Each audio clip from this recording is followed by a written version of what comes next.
جی آج میں بات کرتا ہوں عمیر احمد کے نئے ناول دانہ پانی کی۔ ناوکسات کا یہ ناول جس کی میں ہر کس پر بھی تجزیہ پیش کرتا رہا ہوں، تو اب میں نے سوچا جب ناول اختتام کو پہنچا ہے تو کیوں نہ مکمل ناول پر ایک تجزیہ کر دیا جائے۔ یہ ناول ایک نئے تجربے کے طور پر پیش کیا جا رہا ہے، ایسے جیسے سیزنز کو پیش کیا جاتا ہے اسی طرح ناول کا پہلا حصہ پیش کیا گیا ہے جو کہ اختتام کو پہنچا ہے، اور دوسرا حصہ غالباً اگلے سال پیش کیا جائے گا۔ پہلے حصے کا انجام کوئی بہت زیادہ منطقی تو نہیں تھا، ایک غیر حتمی سا انجام تھا، لیکن دیکھتے ہیں کہ اگلے حصوں میں کیا ہوتا ہے۔ اس حصے کو میں نے خوب انجوائے کیا، ہر کس کو میں نے دل سے پڑھا اور ہر کس کو میں نے انجوائے بھی کیا۔ عمیرہ کے انداز تحریر کا تو میں ویسے ہی شیدائی ہوں، اس تحریر میں بھی ان کا انداز، مخصوص انداز خوب بڑھ چڑھ کر سامنے آیا، لیکن کہانی میں کچھ مجھے اعتراضات ہیں۔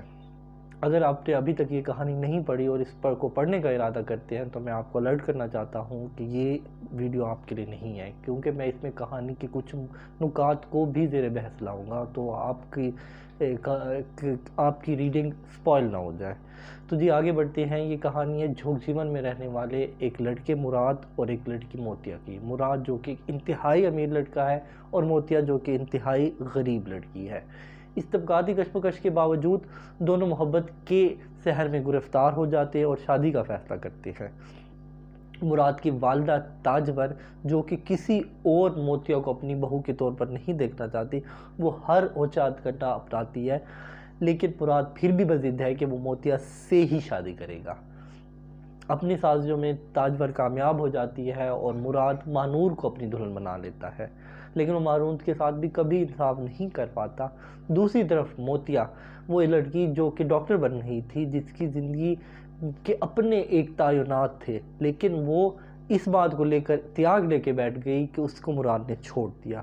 وہ اس بے عزتی کو نہ سہ پائی جب وہ دلہن بنی کھڑی تھی، لیکن بارات اس کے دروازے سے ہو کر گزر گئی۔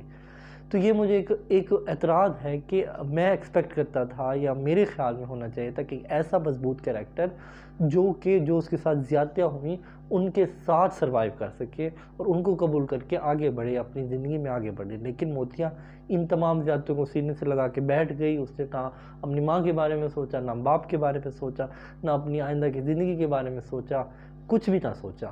تو اس طرح کے جب کریکٹرز پیش کیے جاتے ہیں تو یہ کمزور ذہنوں پر کیا اثر دیں گے۔ دوسری طرف یہ کہ موتیا کے ساتھ زیادتی ہوئی اور اس زیادتی کے نتیجے میں اب کیا ہونے لگا کہ تاجور کو، مراد کی ماں کو گاؤں کا پانی کڑوا لگنے لگ گیا، اور اب گاؤں کے اوپر جو خوشحالی نہیں رہی اس کی وجہ یہ بتائی جا رہی ہے کیونکہ موتیا کے ساتھ زیادتی کی جا چکی ہے۔ اس طرح جب دکھایا جاتا ہے کہ اس دنیا میں ہی برا کرنے والوں کے ساتھ برا ہو گیا ہے تو جو ہمارے ذہن ہیں وہ اس طرح ایکسپیکٹ کرتے ہیں کہ فلانے نے ہمارے ساتھ برا کیا ہے تو چند عرصے میں، چند ماہ میں، چند سال میں اس کے ساتھ بھی برا ہو جائے گا۔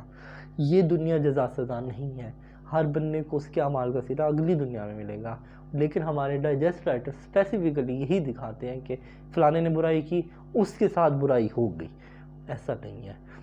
یہ چیز بھی ایک بہت ہی اچھا، بہت ہی تعدیر اثر نہیں چھوڑتی۔ تو میری یہ بھی ریکویسٹ ہے کہ اس طرح کی چیزوں سے بھی، اس طرح کے بھی پلاٹ سے بچا جائے۔ باقی میں نے کہانی کو خوب انجوائے کیا، پہلا حصہ اختتام پذیر ہے، تو آئیں مل کے دوسرے حصے کا انتظار کرتے ہیں۔